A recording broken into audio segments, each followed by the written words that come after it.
I don't. Yeah, ask your phone.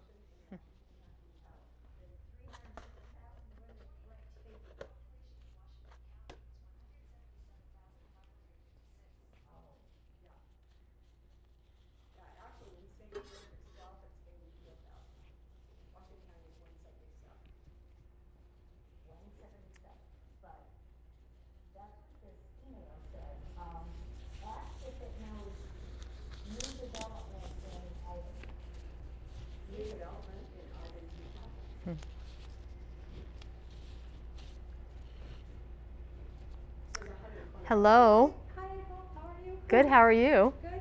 Come on in, have a seat. Grab our little donation jar or cup is right there, and handouts in the same place as usual. Good.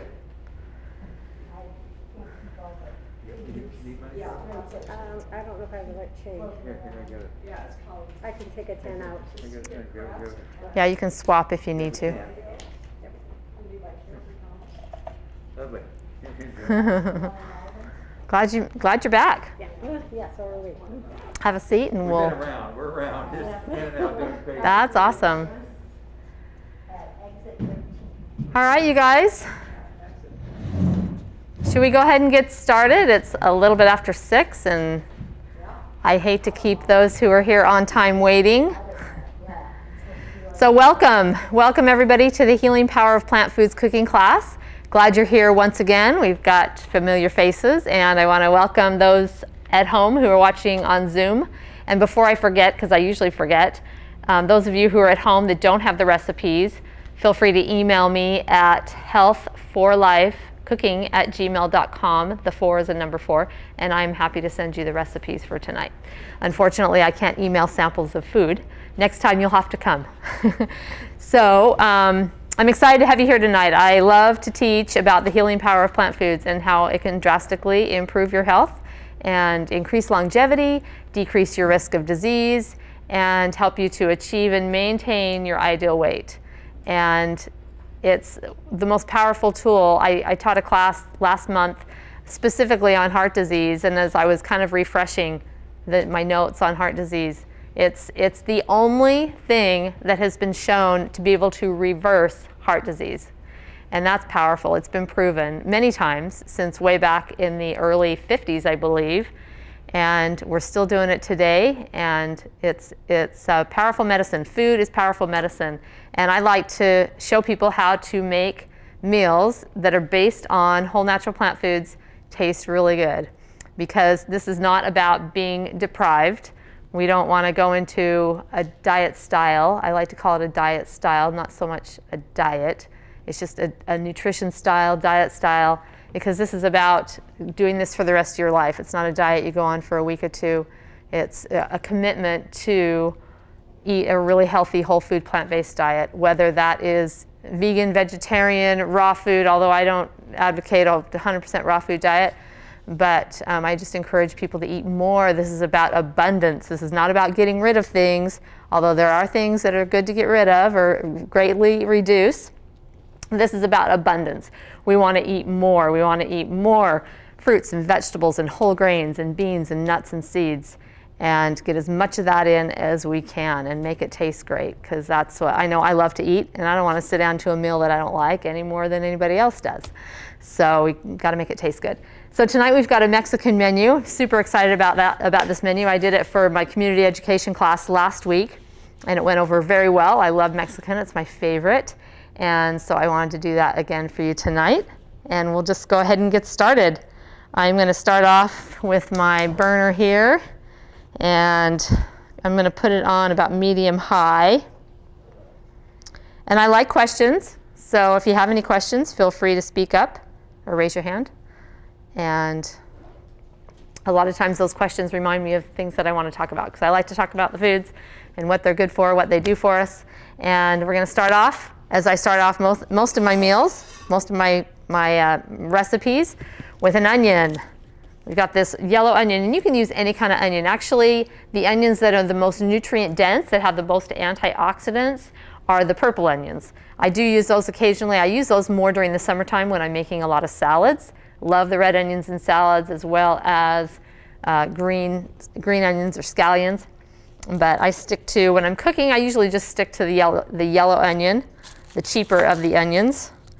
And these have powerful compounds, powerful organosulfur compounds that decrease inflammation throughout the body, decreasing risk of heart disease and stroke. They also decrease risk of cancer. Onions have the most powerful effect against cancer, and in a large European study involving 10 countries, people that ate the most onions had the least cancers of all types. And that was dose dependent, meaning the more onions you ate, the less your risk was. And I'm just going to chop this up. And by the way, the more you chop, the more you activate those compounds. So that onion, before you cut it, you don't even smell it really. But as soon as you start cutting it, those organosulfur compounds start reacting, and they start working together and talking to each other, and they wreak havoc on your eyes if you're sensitive, if you don't hurry and get that in your pot. And I'm not sure why I'm chopping this by hand, because I've got this great Vidalia Chop Wizard that I love, and I forgot to grab it. So I know you guys have all seen it here tonight, but I'm going to go ahead and grab that and use it for my other part of my onion. Yeah, when you've got this, no more tears. You can chop it super fast. You can get these at Bed Bath & Beyond. You can get them online. You can probably get them other places. That's the only place I've pretty much seen it.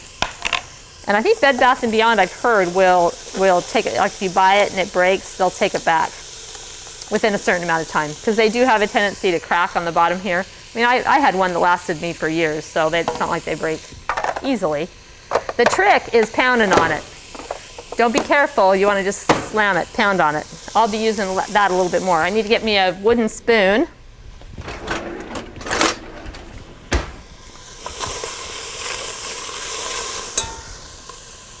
All right, I'm going to turn this down just a little bit. I don't have anything in my pan other than the onions. I don't have any oil or any broth or anything in here, because I like to show how you can saute without any oil. I don't use olive oil ever. Oil is 120 calories per tablespoon of pure 100% fat. It's the highest calorie, lowest nutrient food that we consume, and it increases weight gain. It increases risk of heart disease. It slows blood flow 40% within 4 hours of consumption. What about olive oil, the Mediterranean diet? People are so healthy. The reason people in the Mediterranean are so healthy is because they eat lots of plant foods. They use a little bit of olive oil, but they use lots of plant foods. You know what you can get for that 100 calories of oil in that tablespoon? You can get a whole pound of greens. I know that's not very exciting if you don't like greens, but you got to learn to like greens. You could eat, a serving of fruit. You could eat a sweet potato for probably a little bit more than 100 calories, but you're going to get a lot more nutrients and a lot more energy to your cells out of this potato than you are a tablespoon of olive oil. The problem with a tablespoon of olive oil is it goes right to your belly or your fanny where you don't want it, because it's called free oils, and those free oils are absorbed into your body very easily, very efficiently, and very quickly. When you eat an olive or an almond or an avocado or a walnut or a pecan, you chew that nut, and it takes hours to break down and for those oils to get into the cells of your body. And some of those fats from those oils don't even get absorbed into your body. They go out, they are bound to the fibers from the whole food, and they go out into the toilet bowl, which is a good place for them to go. And when you're eating free oils, they know right where to go where you don't want them to go. I'm just going to chop a little bit of garlic here. Garlic has those same compounds that onions have. In fact, they're even more powerful. And so I'm not going to totally saute this forever without anything in the bottom of it, because it does start to stick a little bit. And so when it does, that browning is just the sugars from the onion starting to caramelize. So what I'm going to do when it starts to stick, I'm just going to get a little bit of water and pour it in there, and that'll loosen that browning up. And I'm going to go ahead and throw in my garlic, and that's 3 cloves of garlic.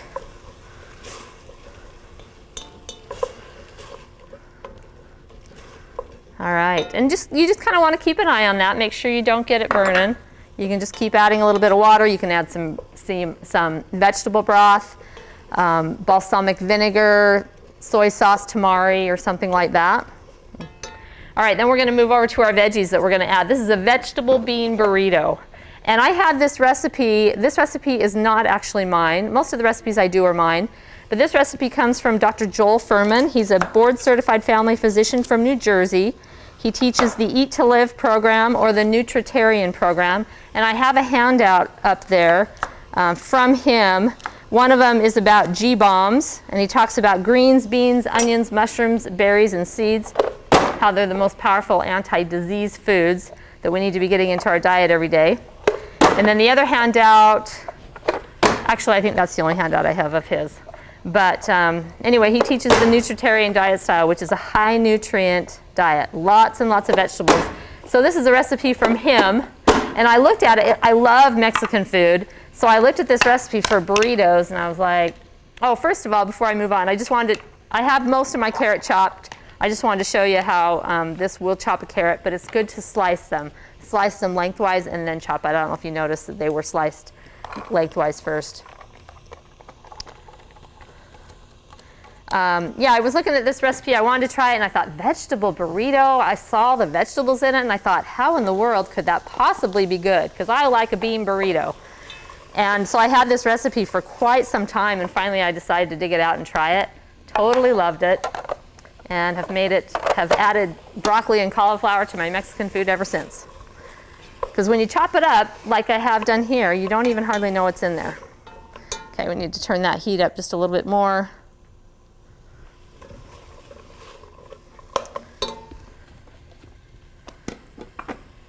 All right, and we'll let that cook just a little bit. Get those carrots cooked. I'm going to add just a little bit of water, a little bit more water. Carrots are one of those foods, along with celery, beets, artichokes, even onions, I believe, that you can cook. You can't cook them too much, and that's because, like a carrot is really hard when it's raw, and when you chew it, you're not breaking it down unless you really concentrate on breaking that carrot down and chewing until it's basically liquid. Then you're probably getting a lot out of it, but most of us don't do that. We eat a raw carrot, and we're not getting all the nutrients out of it. But when you cook it and soften the fibers of that plant, you're increasing the bioavailability of those nutrients by, I don't know how much, but by a lot. You're getting a lot more from it when it's cooked. Juicing, of course, you're probably going to get a little bit more. I'm just going to add a little bit more water to that, and I am going to put the lid on that for just a second and move over here to my pot of water that I have right here, and this is going to be my soup, and I'm just going to get that going. And we're going to go ahead and chop up the onion for that soup. I'm just going to soften that carrot just a little bit before we add the broccoli and cauliflower, because the broccoli and cauliflower, it doesn't need to cook too much. It cooks up really quick. And I'm using a white onion for this one. When I was packing everything up, I realized I didn't have 3 onions like that, which is what I usually use. And I had this one. I found a recipe online for a curry carrot soup, and it called for a white onion, so I bought it to make that soup, and I haven't made it yet. So I'm using it for this tonight, because I didn't have 3 of those other onions.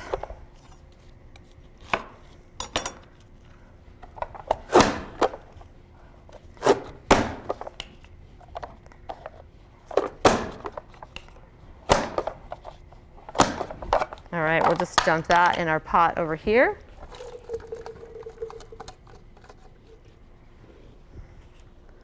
Turn that down just a little bit.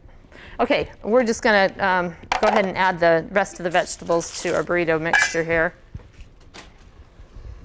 And it calls for 3 cups of chopped broccoli and 3 cups of chopped cauliflower. And I chopped everything in the Vidalia Chop Wizard. I chopped most everything. I'm going to go ahead and just do a little bit more. And I don't really cut this down too far. I just break it off into florets and just lay it on there and chop.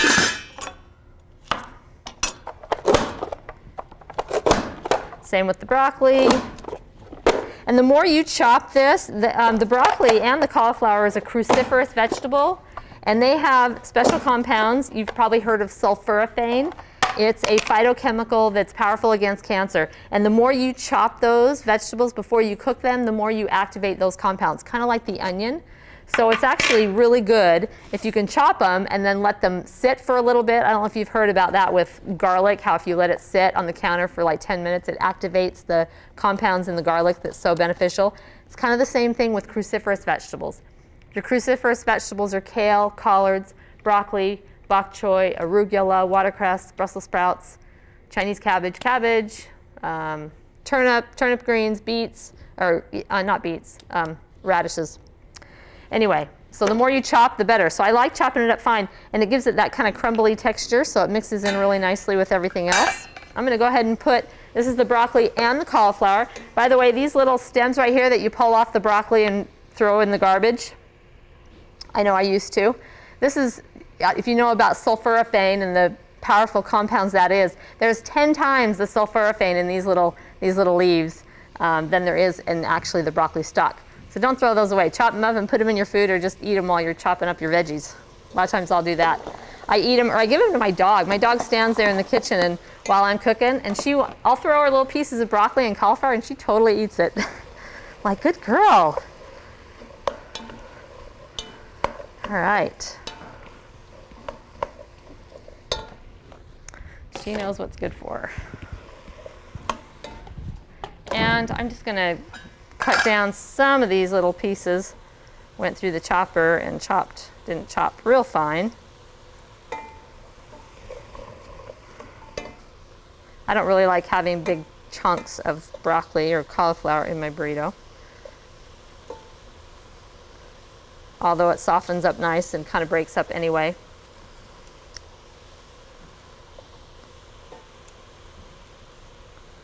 So we've got 3½ cups of each, 3½ cups of broccoli, 3½ cups of cauliflower. So I talked about cruciferous vegetables. Women who eat 1 cup of cruciferous vegetables a day cut the risk of breast cancer in half. Men who get 3 servings of cruciferous vegetables a week decrease risk of prostate cancer by 64%. Again, that's cruciferous vegetables. Greens, of course, are, they reduce your risk of heart disease, reduce your risk of diabetes.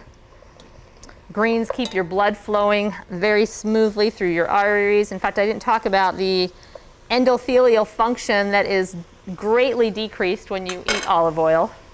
Your body produces nitric oxide from the cells inside of your blood vessels, and it keeps your blood flowing very smoothly, kind of like Teflon on a skillet. And when you eat olive oil, it slows that blood flow 40% within 4 hours after eating. And green vegetables produce that nitric oxide that is so important to keep your arteries flexible. So that when you go up a flight of stairs or when you go out for a run and your arteries expand, you can see when somebody's working out in the gym or is off for a run, you can see the blood vessels in their arms, how they kind of poke out. That's that nitric oxide production that's making that happen. And you don't want to make your arteries stiff, and that's what oils will do. Okay, I'm going to add some mushrooms to this. Mushrooms have aromatase inhibitors that keep estrogen levels low. We want to keep estrogen levels in our body, both men and women. We want to keep that low because estrogen actually increases risk of cancer.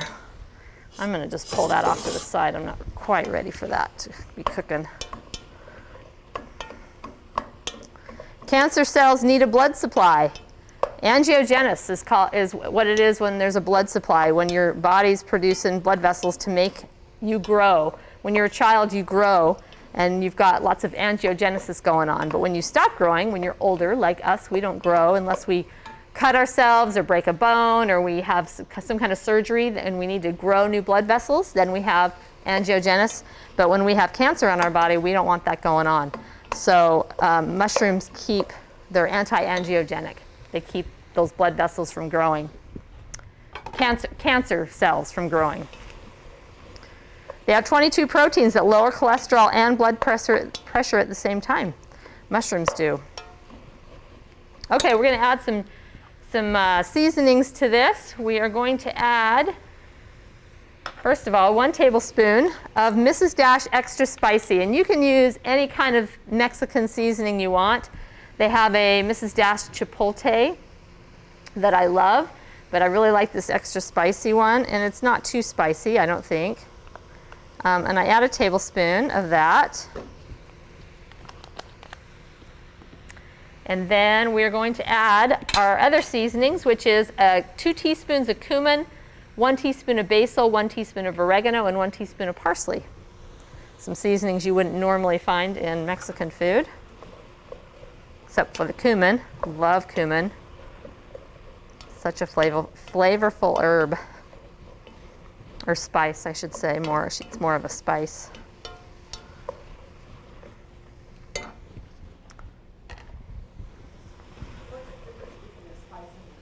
Well, as I was saying that, I was like, oh, what's the difference between a spice and an herb? I'm thinking an herb is, when I think of herbs, I think of leafy greens, cilantro and parsley and basil and those. And spices, I think more along the lines of like seed spices, like something that you'd grind up, like cumin seeds. But I'd be interested to look that up and find out exactly what that is, what the difference is. Okay, that's starting to smell so good. Okay, this is all we're going to do as far as what we're adding to this vegetable mixture. I'm going to add just a little bit more water and put the lid on and let that finish cooking for a minute. Okay, we're going to go back to our soup, and we're going to add some sweet potatoes. So one of the main things with the way I cook and the recipes I'm doing, it's not so much the recipe I'm teaching, it's the concept of adding vegetables to your burrito. It's the concept of adding a sweet potato to your soup to make it creamy rather than adding cream, which is very heart disease promoting, diabetes promoting. We want to get rid of dairy products if we can, as much as we can. So anyway, I'm going to chop up, I've got about 12 ounces of white sweet potato or yellow sweet potato. And I'm just going to slice these thinly, about 1/4 inch thin. And you could probably just chunk these up if you didn't have a chopper. But I like using the chopper on it. It cooks them very quickly when you cut them down small like that.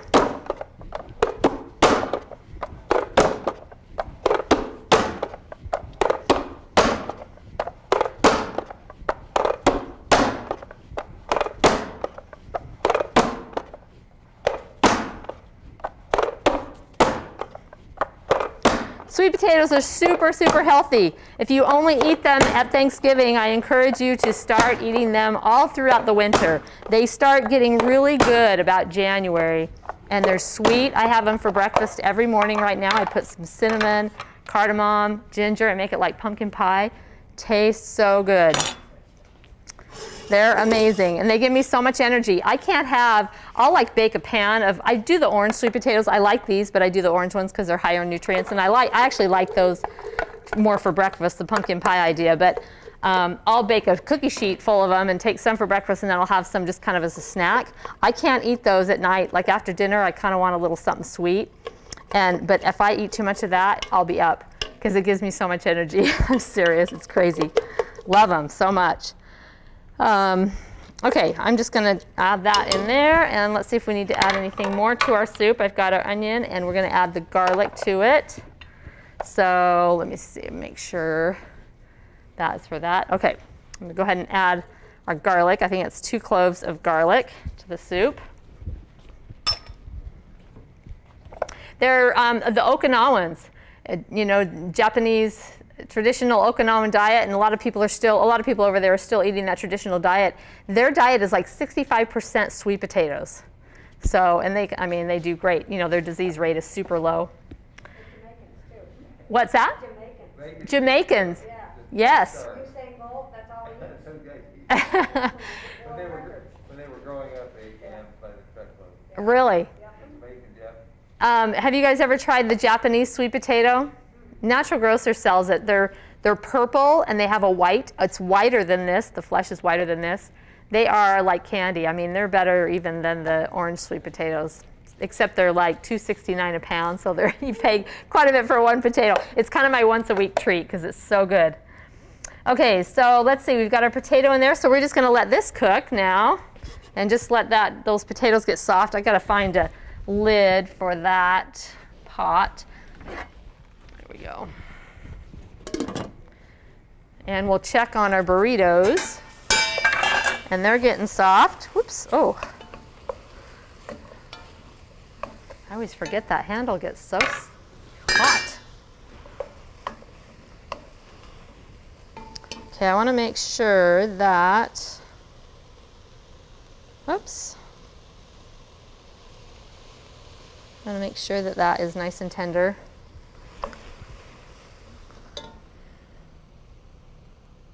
Turn the heat down on that. I'm going to have a little taste.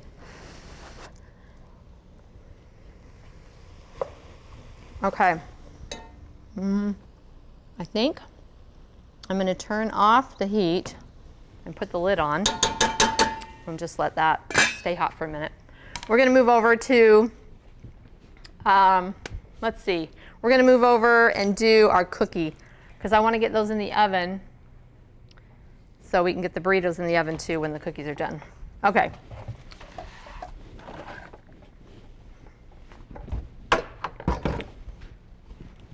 So we're doing a walnut chocolate chip cookie tonight.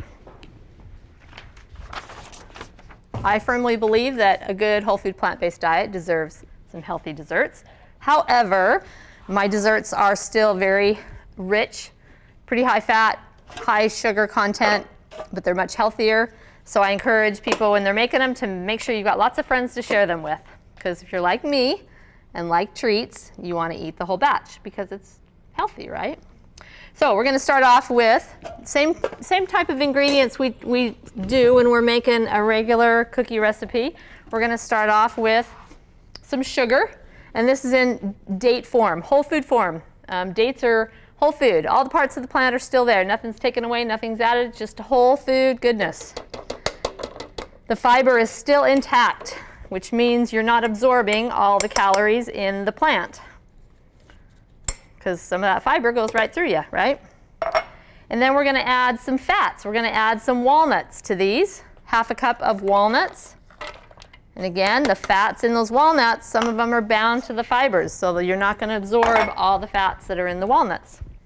And if you don't like walnuts, you can use pecans. But I don't think you really taste it that much in here. And then the original recipe called for actually a cup of walnuts, and then I decided I'm going to try to cut the fat in these a little bit. And have you ever heard of black bean brownies? Well, these are garbanzo bean cookies, except they're not too many garbanzo beans. But I'm using half a cup of chickpeas or garbanzo beans in place of that half a cup, the full cup of the walnuts. So if either way, if you love walnuts and you want to use a full cup without the beans, if the beans kind of freak you out a little bit, that's weird in cookies, you know. But they work very well. And then we're going to add, let's see, I'm going to go ahead and grind this up first for a minute. Just a little bit. Now those dates they're small pitted and they're called Deglet Nor dates, and you can get them at Costco. They say they're pitted, but when you take them out and I soaked them, I didn't mention that. You want to make sure all the pits are out, number one. And then what I had was I had them soaking in a half a cup of water. That's going to help soften the date and help it to grind up a little bit better.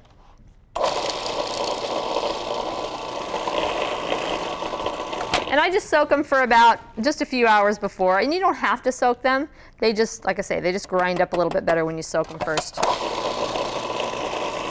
So we're making our butter cream. You know, when you do cookies, you need the butter and the sugar. That's kind of what we're doing here. Kind of works in the same way. Then we're going to add our tablespoon of apple cider vinegar and our baking soda. Tablespoon apple cider vinegar. Teaspoon of baking soda, not tablespoon. And that vinegar and the baking soda kind of become activated and are going to help these cookies to rise a little bit. Then I add a little bit of vanilla. And then I'm going to grind this some more.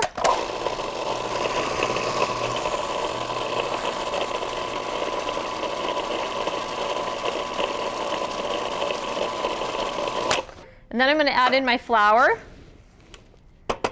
which is oats. I'm going to use rolled oats. This is 1.5 cups of rolled oats.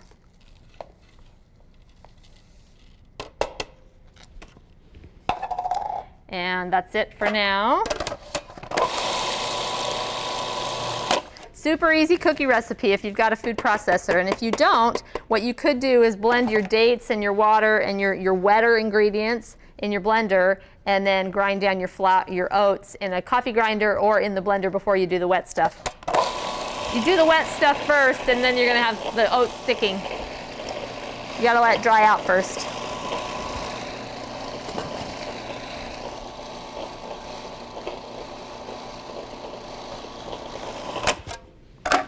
All right, and then we're going to pour in our chocolate chips. I've just got about 1/4 cup of chocolate chips. Chocolate chips aren't necessarily healthy. Cocoa is healthy. Cocoa powder, cacao. Chocolate chips, they've still got the oil added and the sugars added, but that's why I'm just adding a little bit. And I like to use the smaller chocolate chips because they get dispersed throughout the cookie a little bit better, so you feel like you're getting more. And this is actually quite a bit. 1/4 cup is quite a bit for this recipe. It doesn't make a ton of cookies, which is kind of a good thing. And you can always double it if you wanted, or just make 2 batches because it's so easy to make.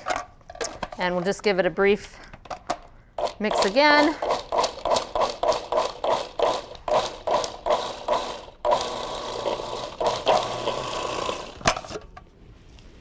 All right, that looks just like cookie dough, just like real cookie dough. So we're gonna just move some stuff out of the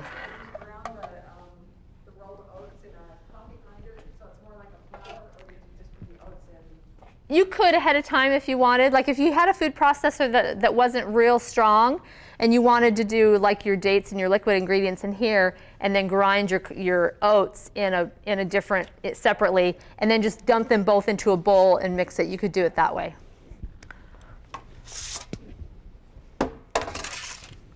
And then I'm just going to take my cookie scoop and scoop them onto my cookie sheet. And I've got this lined with some parchment paper, which is such a great thing to use. That way you're not using oils, which if you didn't have parchment paper and you needed to use a little bit of oil, I think that would be just fine. But parchment paper is so handy, so easy to clean up.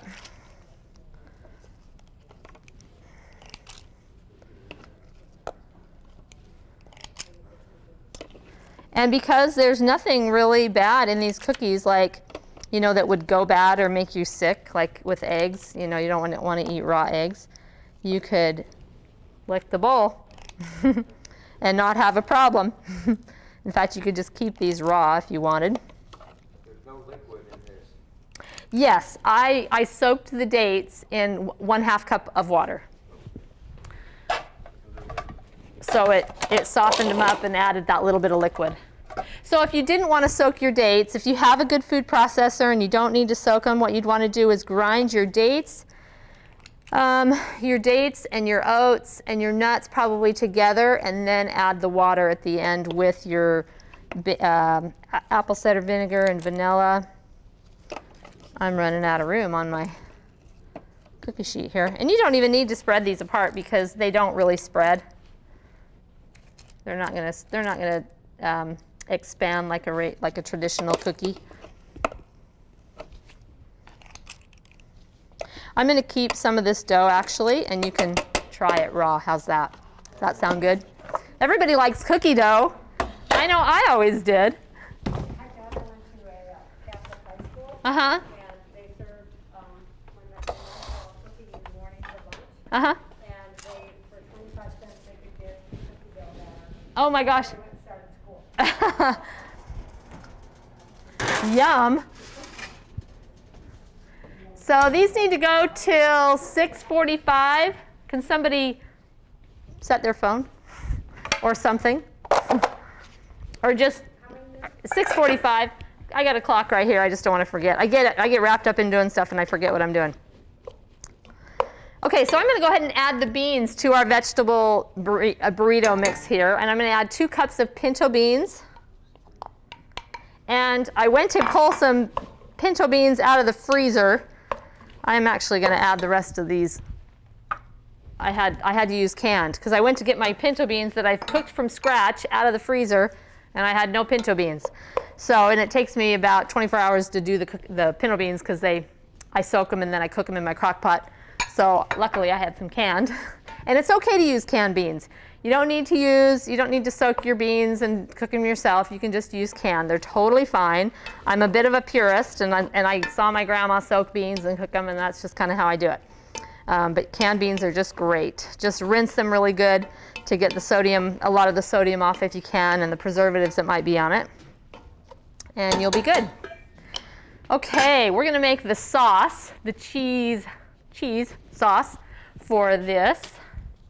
How's our potatoes doing? I'm going to check these potatoes and see if they're done. They're probably done. I'm loving this soup. I'm not a huge creamy soup fan, but I'm loving this soup. So we're just going to put that off to the side. It's about done. Okay, so the sauce for this is super, super easy. It's just cashews and water. And I've got those cashews soaked in a half a cup of water. Actually, probably a little bit more than a half cup, and I'm probably going to have to add just a little bit more to that. We want to keep it fairly thick. I need to rinse off that spatula.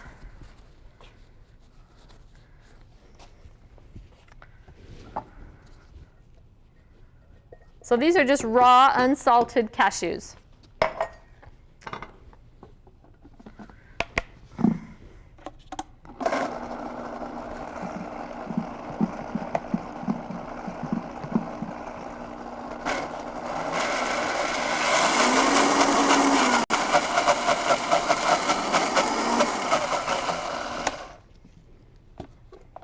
And I need to add just a little bit of water to that.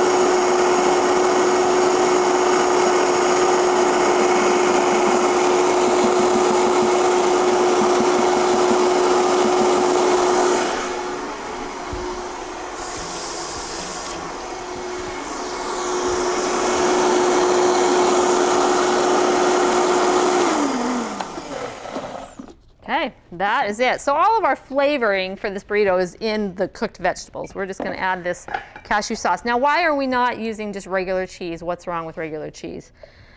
It's super, super high in saturated fat. There's a reason why you can set it out on the counter and it stays in a block.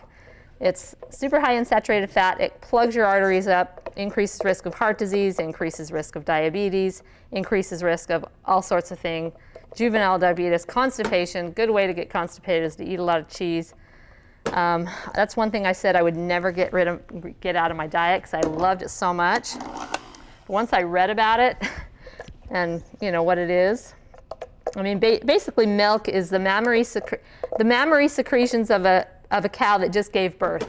So that milk is supercharged with hormones, and it signals your body to grow, because that's what cow's milk is made for. It's made to grow a 600-pound calf into an 800 or 1,000-pound mammal, full-grown cow.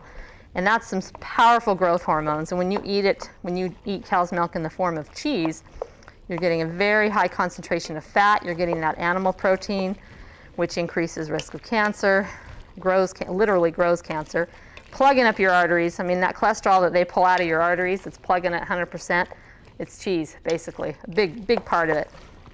And animal fat. Okay, I wasn't going to talk about things that are bad. I don't do that. I like to talk about things that are good for us. Okay. Nutritional yeast.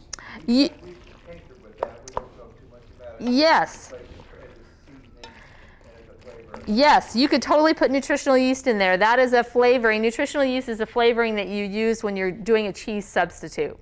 I don't think it needs it in this, but if you really like it, you could totally add it.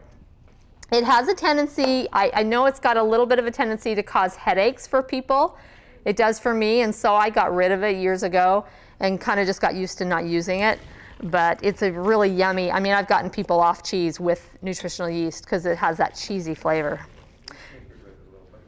Yeah, it's good. It's really good. I'm going to add a little bit of salt to this, about a teaspoon or a little less than a teaspoon.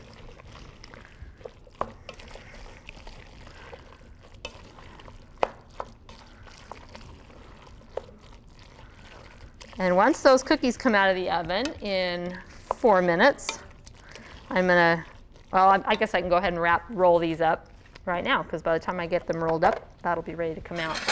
So the tortillas I'm using tonight, and I've actually done this with a corn tortilla and done it like enchilada style, but originally there's supposed to be burritos, so that's what we're gonna do tonight. But I'm using an Alvarado Bakery sprouted grain tortilla. Is anybody here gluten-free and would rather not have the tortilla? I mean, there's going to be plenty left over. If I'm just going to wrap, let's see, there's only 5 of you here, so I'm just going to wrap up. I'll wrap up 3 and cut them in half, and you can each have a half. And so, yeah.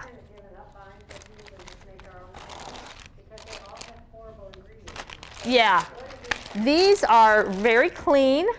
They are sprouted organic whole wheat berries, organic whole wheat flour, filtered water, sunflower oil, which is not great, but it's a small amount, sea salt, and sunflower lecithin. So really clean, very clean. You're getting only, huh? Where did you get that? These I got them at Natural Grocer. For those at home, Alvarado Bakery. There's also one called Food for Life, Ezekiel tortillas. They are heartier and wheatier than these. So if you think these are wheaty, try your Ezekiel. I don't like the Ezekiel ones for burritos. I do like them for wraps. They don't wrap very good. You gotta heat them a little bit. They are good. They're great with hummus and tomato and like, or tostado, yeah. Yep, they're good that way. Okay, let's see. I need a scoop of some sort. Here we go.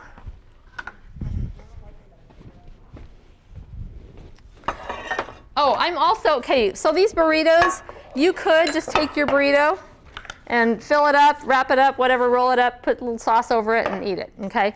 But what I'm gonna do tonight is do a little bit of I'm gonna heat them in the oven just because they're better that way when they're heated a little bit. So I'm going to take, you've got a recipe on there for chili tomato sauce, and it's basically just blending all the ingredients. So I wasn't going to demo that tonight, just to kind of simplify things. So that's what this is, the chili tomato sauce.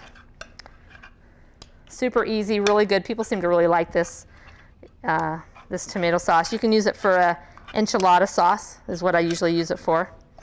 So I'm just going to put that on the bottom. Pardon me? Oh, cookie time is up. I'm going to check them. They can go 10 to 12 minutes. Actually, we're going to go just a couple minutes more on those. They're a little bit soft. Okay, then I'm going to set that right there. And we're going to take our veggies here and just fill up a shell. I usually fill them way too much. And I'm not a very good burrito wrapper. And we'll just do, let's see, what was I going to do? 3 of them. I'll do 3 of them.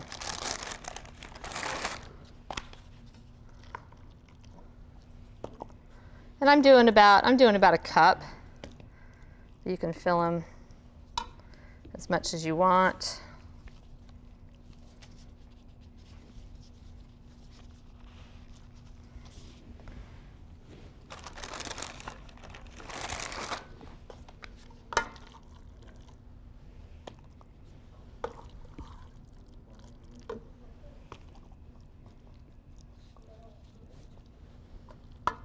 A little bit more in there. All right.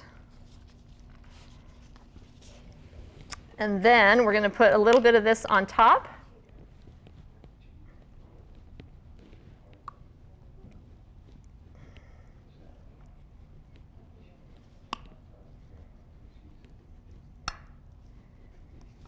You guys didn't know you were getting dinner tonight, did you? When there's only 5 people, it's easy to feed you.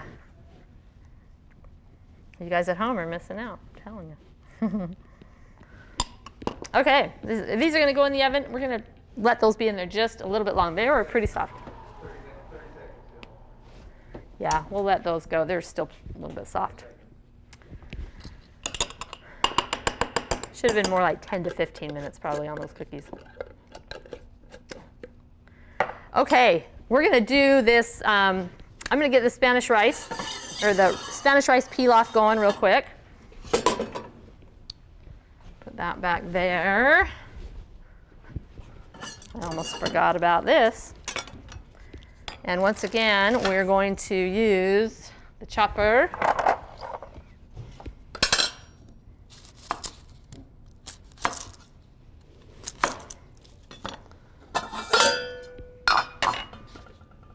So I wanted a super, super simple meal that you could, that you could just throw together really quick. And this is one of these that I love. I have this probably once a week at least, this rice pilaf, because I love rice, I love Mexican food, and it's a super easy recipe.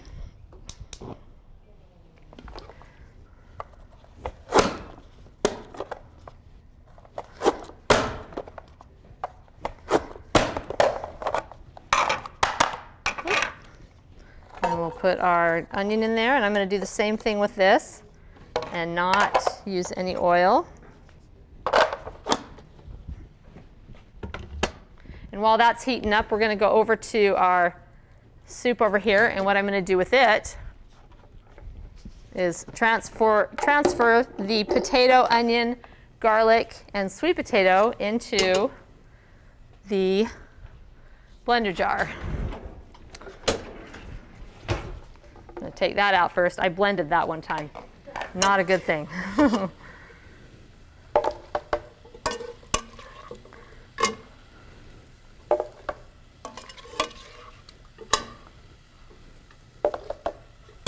I've discovered that this sweet potato is a really nice way to cream anything. That, a creamy soup or cream. I've even used sweet potato. I don't know if you guys came to my holiday class where I did a pie and used part sweet potato and part cashews to make like a whipped cream for a pumpkin pie.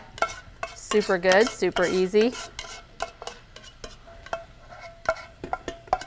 Cauliflower is really great to do a cream as well. Let's see, I need that.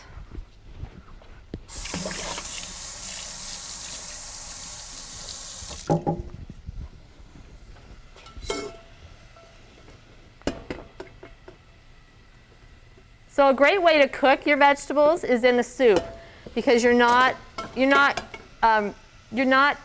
getting rid of any nutrients. All the nutrients go into the water. I've talked about some studies that were done with 5 different ways of cooking, and one of them was boiling. And the nutrient loss was significant, but it was all in the water. And so when you cook in water, you are greatly reducing the amount of nutrients that you're losing. Okay, so I'm going to add some garlic to this.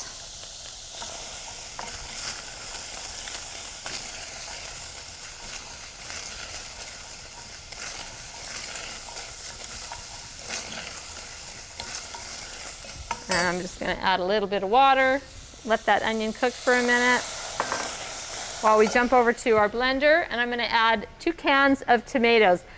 Now, I don't love using canned tomatoes. In fact, I prefer to not. When I can get the palmy tomatoes that are in the paper or the cardboard boxes on sale, because they're usually really expensive, but you can get them on sale, so I'll get those and I'll load up on them.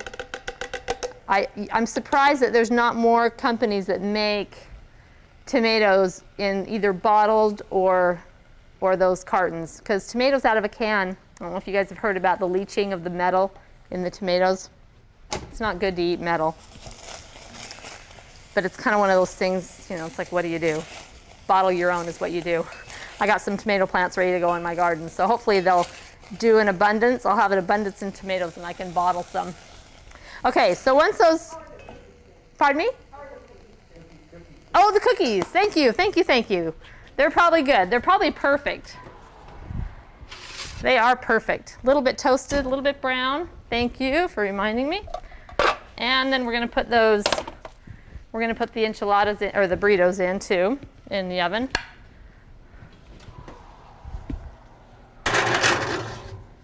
In fact, we are going to, well, no, we'll leave them in there like that. That will be okay. Okay, so I'm going to go ahead and put the broccoli in with this. This is chopped broccoli again. We're getting lots of broccoli in tonight. I like using, I've done kale with this, and I was tempted to use the kale, just to have something different. But I prefer doing, when I'm doing the rice pilaf, or Spanish rice pilaf, I prefer to do the broccoli because it's kind of crumbly and it mixes nice with the rice. It kind of keeps that crumbly texture. Kale does not do that. Kale is really good in this, but I prefer the broccoli when I'm calling it a rice pilaf. Okay, I'm going to add a little bit of water, about a half a cup of water. Then I'm going to just put on the lid and turn down the heat to about medium and move back over here to my soup. And we've got, I think we've got everything in that soup. Where's my recipe? Let's see, everything we need for now anyways. The tomatoes, we'll go ahead and put our seasonings in there. We've got a 1/4 teaspoon of chipotle chili and a 1/2 teaspoon of cumin. And you could use just regular chili powder if you want. I'm just loving this chipotle chili. I'm like using it in everything instead of chili powder. But feel free to spice it up. You can use the Mrs. Dash extra spicy or the chipotle combination seasoning or just whatever. You could turn this into a Italian soup and do Italian seasoning with basil, fresh basil. We're going to do cilantro tonight. Okay, we'll go ahead and blend this up.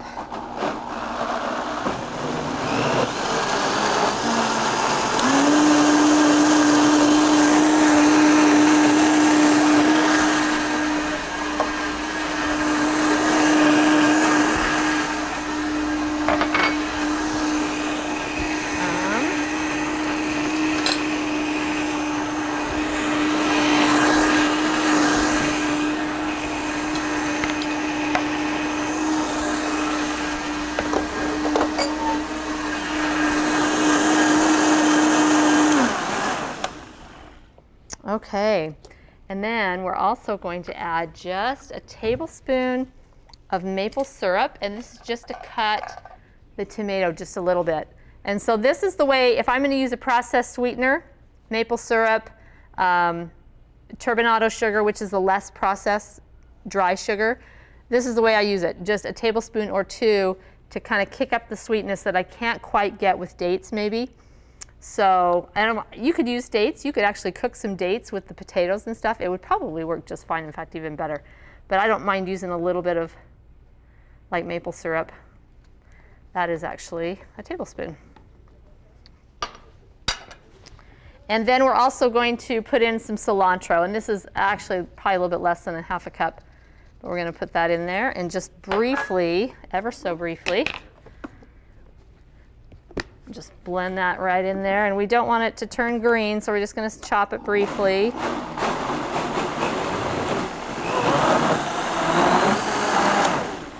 There we go. Yum, yum. Just want to double check that.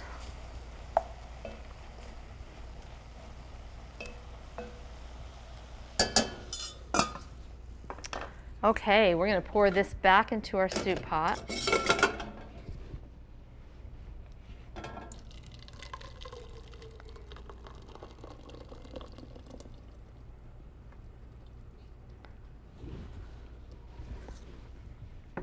And I'm going to just have a little taste to see.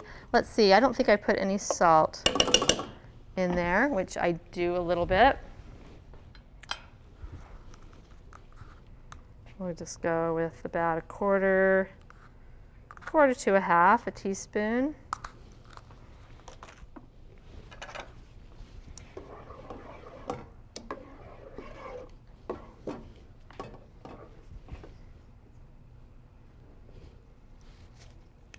I don't know how hot that is. Can I see the steam coming off it?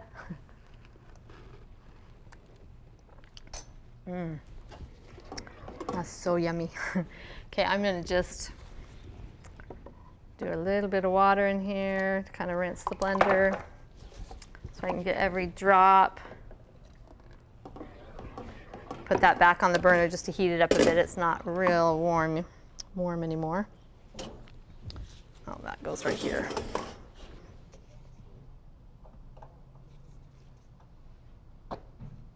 There we go.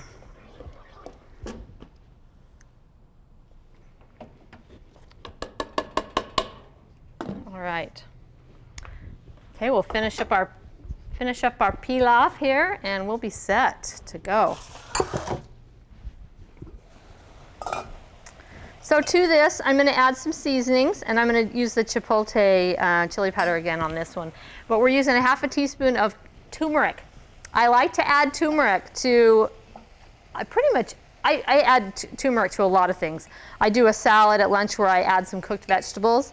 I add some turmeric to that when I'm cooking the vegetables, just because those anti-inflammatory properties, and the anti-cancer properties. Turmeric's a super high nutrient spice, and so I like to add that. So I'm going to add that right here. Adds a nice yellow color too.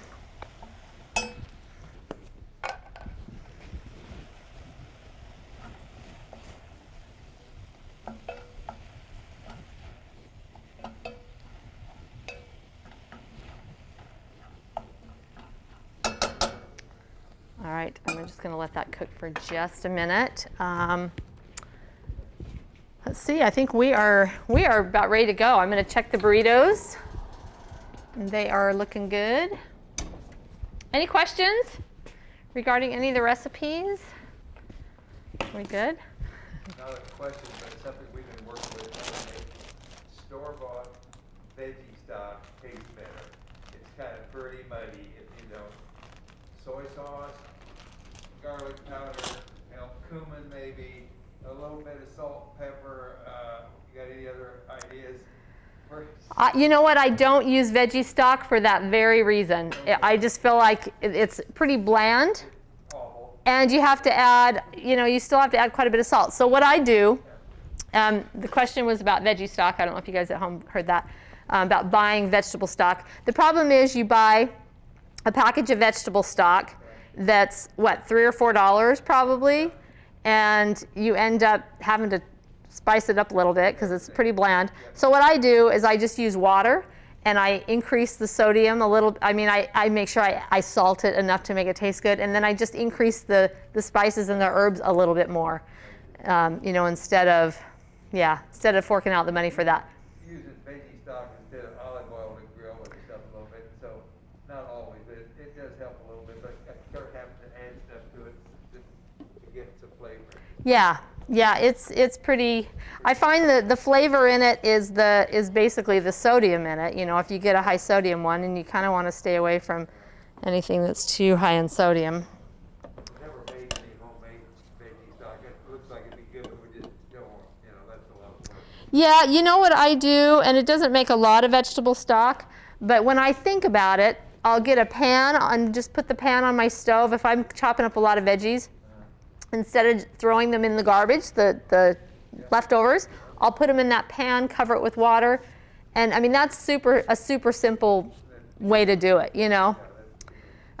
Although sometimes I'll drain it off, put it in a jar, put it in my fridge, and a week later I'm like, oh, I forgot to use that. It's got mold growing in the top, Put it in the freezer, and then you clean out your freezer too, and you're like, oh. Yeah. But if you can think to use it, it's a great way to do it. Okay, I think this should be getting done here. I'm going to find a little piece to taste.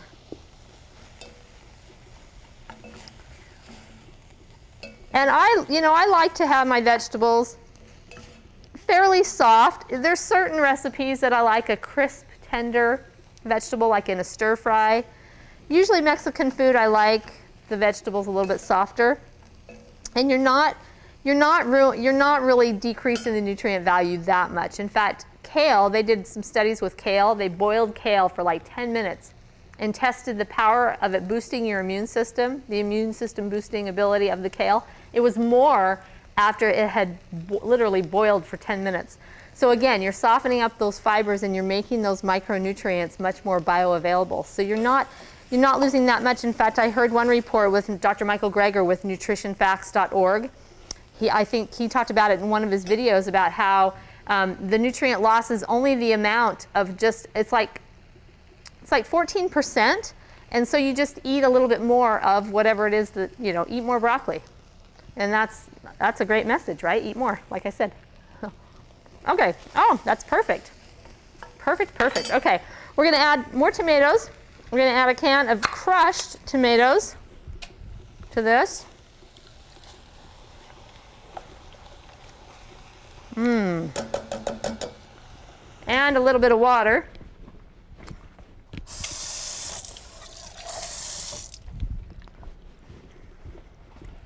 And I'm just adding that water just, again, clean out the can, and it could use a little bit of water anyway.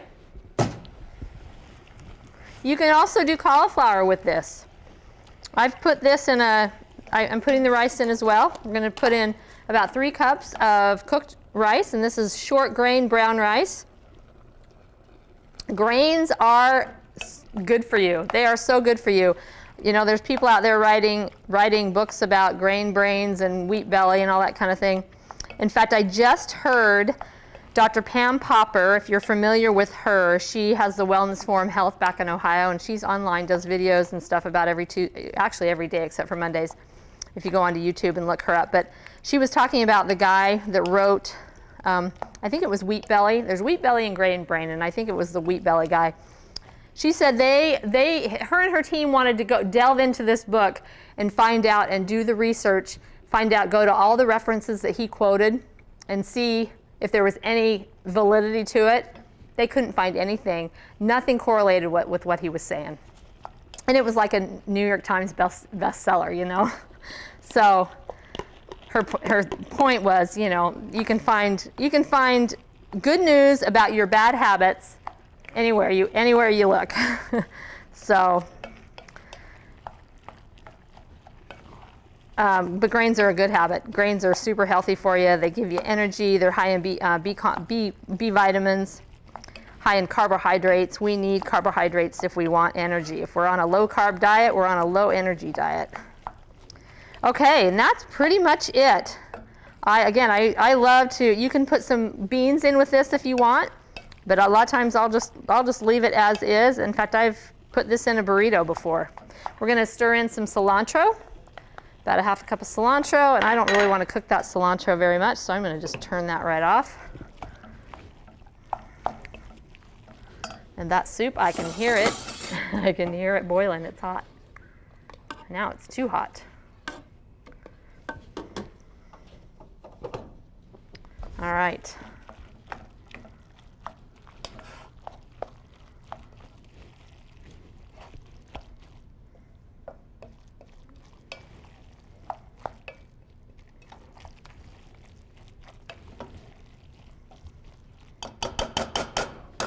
All right, let's get a spoon to serve that up with.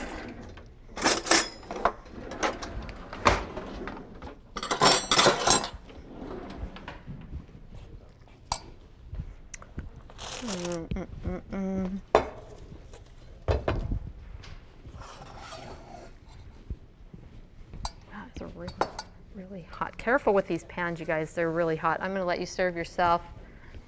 We'll put the soup out here. Where's that other hot pad? Pull those burritos out.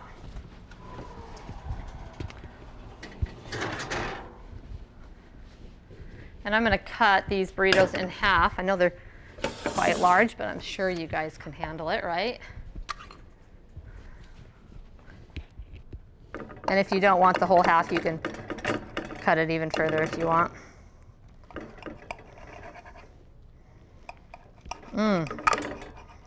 These look so yummy.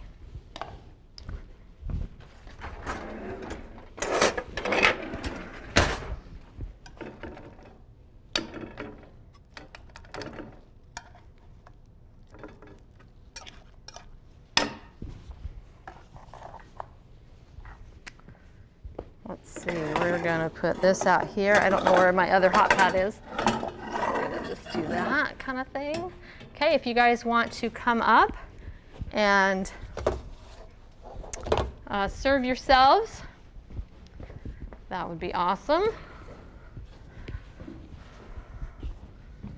And I've got a little bit more of the sauce. I'll put it over here, and you can try it separate or put a little bit more on or whatever you want to do. So if I cook this way, can I have all these different pots going on at the same time? Well, you know what? I'm glad you brought that up because I don't cook this way. Okay. I cook either that or that. This I would probably cook with maybe that or with the burrito. I wouldn't have just this. Unless I threw in some beans and some rice, which I have actually done when I've had leftover soup. I'll do some beans and rice and like the you know, that pilaf and pour it over it or just add some to it or something.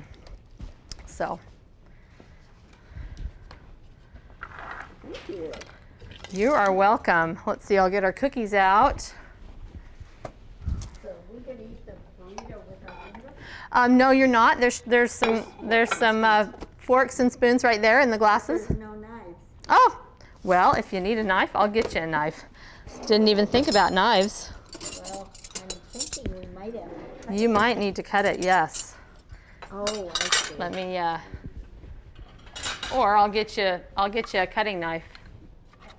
If you need to cut it up in little. Do you want to do that?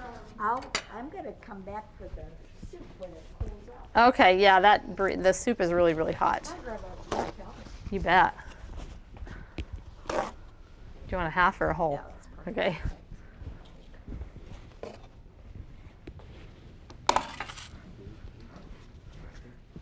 There is another knife. I didn't even think about that, you guys.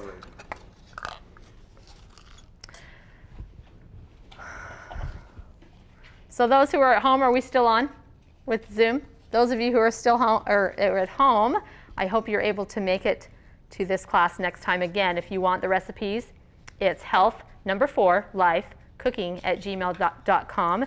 My website is health4lifecooking.com. Lots of recipes on there if you want to go there. And hope to see you next time. All right.